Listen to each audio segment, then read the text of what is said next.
আসসালামু আলাইকুম। কেমন আছেন সবাই? আশা করি অনেক ভালো আছেন। আজকে অনেক দিন পরে একদম সোফাগুলো সরায় তারপরে ক্লিন করব। কারণ সপ্তাহে 7 দিনই তো আমরা বাইরে থাকি, আমাদের কোচিং থাকে, তারপরে স্কুল থাকে। সেই সকালে বের হয়ে আসতে আসতে বিকেল হয়ে যায়, কখনো কখনো সন্ধ্যা লেগে যায়। তো বাসাটা আসলে ক্লিন করতে পারতেছি না ওইভাবে। তো আজকে ভাবলাম যে সোফার নিচটা একদম ক্লিন করে ফেলি। আমার সোফার নিচটা এমনিও পরিষ্কার আছে, তারপরেও মানে গতকালকে যেহেতু কার্পেটটা তুলে ফেলছি, আমি ঘরটা মুছি নাই, তো ভাবলাম যে সোফাটা সরাই একবারে ক্লিন করি। আমার বিড়াল একেবারে যা পারে তা সোফার নিচে ঢুকায় দেয়। ঝুনঝুনি থেকে ওর খেলনা থেকে শুরু করে সব কিছু দিয়ে দেয়। কোনো বল পেলেই হয়েছে, খেলতে খেলতে সোফার নিচে ঢুকে যায়। সোফার কাভারগুলোও চেঞ্জ করব, কিন্তু এখন না, দেখি আগামী সপ্তাহে অর্ডার দিয়ে দিব। এই কাভারটা যেখান থেকে নিয়েছিলাম, কাভারটা খারাপ হয়নি, কিন্তু কেমন যেন রঙটা ফ্যাকাশে হয়ে গেছে। 6 মাসের কথা বলছিল, যে প্রথম 6 মাসের মধ্যে ওভাবে ধোয়া লাগবে না, পরে 6 মাস পর থেকে আপনি ওয়াশ করতে পারবেন। তো মা 6 মাস কি 3 মাসের মধ্যে দেখি যে কেমন যেন কালার হয়ে গেছে। নিচের যে সাইডটা ঝুলতেছে দেখেন কি চকচক করতেছে, কিন্তু যে সাইডে আমরা বসি সেই সাইডটা কেমন যেন ফেড হয়ে গেছে।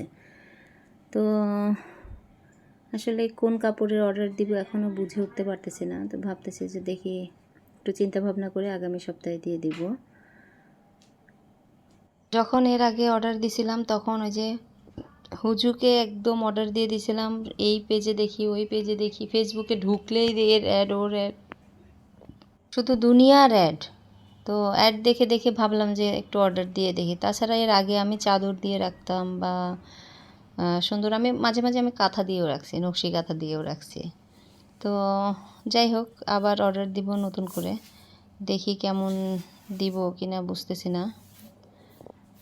তো গত বছরের থেকেই দিব দিব ভাবতেছি, কি দিতে পারিনি। আমাদের অ্যাম্বাসি ডেটটাও দিচ্ছে না, আসলে কোনো ডিসিশন নিয়ে মানে নিতে পারতেছি না আমি নতুন করে যে কি করব না করব। আমি অনেক কিছু চেঞ্জ করতে যাচ্ছি বা অনেক কিছু নতুন আনতে যাচ্ছি, কিন্তু আমাদের অ্যাম্বাসি কখন না কখন ডাকে, সেটার জন্য আমি আসলেই ডিসিশন নিতে পারতেছি না কোনটা কখন করব। আবার নতুন কিছু করতেছি, যে নতুন কিছু করলাম, তারপরে কিছুদিন পরে আমি 6 মাসও থাকলাম না দেশে। জানি না কি আছে কপালে, আল্লাহ ভালো জানেন। তো আল্লাহর কাছে শুধু আমি চাইতে পারি, আল্লাহর দয়া, কখন বা কবে আমাদের যাওয়াটা কবুল করবেন জানি না। তো আজকে সকালবেলা যখন ঘুম থেকে উঠি তখন দেখলাম যে কোনো মেসেজ নেই, আজকে কোনো কোচিং নেই। ভাবলাম যে আজকে যেহেতু বন্ধ, সেহেতু আজকে কোনো কোচিং হবে না, স্কুলে হবে না। তো সেজন্যই আমি ঘর বাড়িগুলো ক্লিন করতে লেগে গেছি, কিন্তু এর মধ্যে আবার মেসেজ আসছে 3টা থেকে কোচিং। করে ফেললাম, এবারে চাদরটা চেঞ্জ করি না অনেক দিন।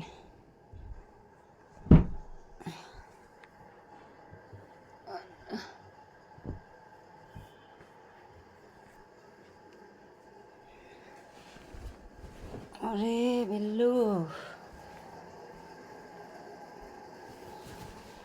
এই ঘরটা গুছাবো।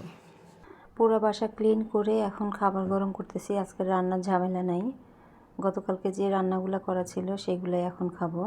আর শাক, কচু শাক রান্না করা আছে, সেটা ওভেনে গরম করে নেব। কী যে একটা অবস্থা, ছুটির দিনেও আমাদের কোচিং করতে হয়।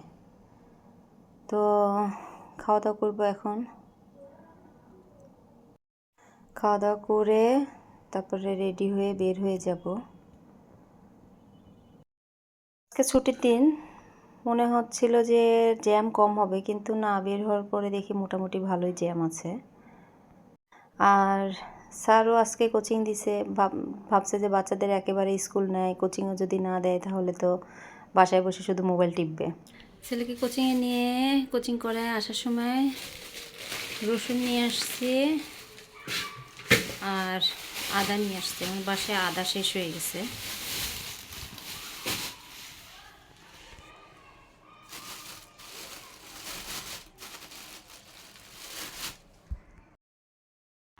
এই তো তো আজকে শুধু চাচ্ছি আদাগুলো করে রাখি, পরিষ্কার করে রাখি, আর কালকে রসুনগুলা করবো না, কালকে শনিবার 2 দিন, শুক্রবার মিলায়া, সরি শনিবার না শুক্রবার মিলায়া পরে শুক্রবারে ব্লেন্ড করে ফেলবো না। এই 2 দিন মিলে একটু একটু করে কাটি কাটি করি।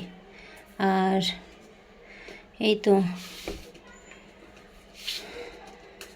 সারাদিন অনেক ব্যস্ততার মধ্যে ছিলাম, সারাদিন অনেক কাজকর্ম করলাম।